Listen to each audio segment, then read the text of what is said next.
سب سے اللہ کا سخت ترین عذاب.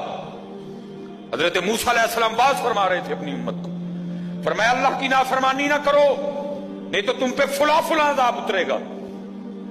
ایک شخص اٹھ کھڑا ہوا, عرض کرتے اللہ کے نبی علیہ السلام آپ فرما رہے ہیں اگر اللہ کی نافرمانی کرو گے تو فلاں فلاں عذاب آئے گا. میں تو جیسے جیسے نافرمانی کرتا ہوں اس کی نعمتیں مجھ پہ بڑھتی جاتی ہیں. مال بڑا ہے, بڑھ رہا ہے دن بدن, اولاد بڑی ہے, بڑھ رہی ہے دن بدن, تو پھر سزا کاہے کی ہوئی؟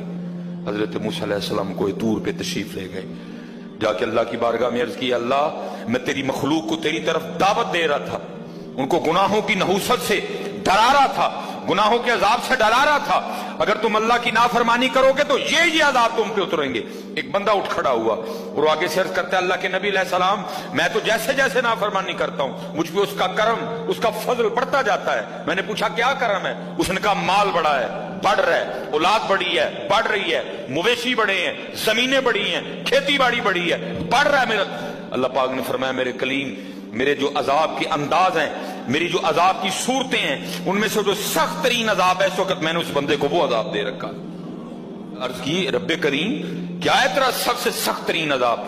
فرمایا میرے کلیم جس سے میں سب سے زیادہ ناراض ہوتا ہوں اس سے میں توفیق سجدہ چھین لیتا ہوں.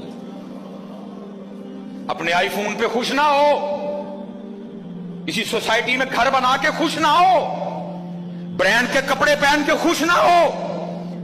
اصل شانوں والا وہی ہے جس کو توفیق سجدہ ہے. ہاں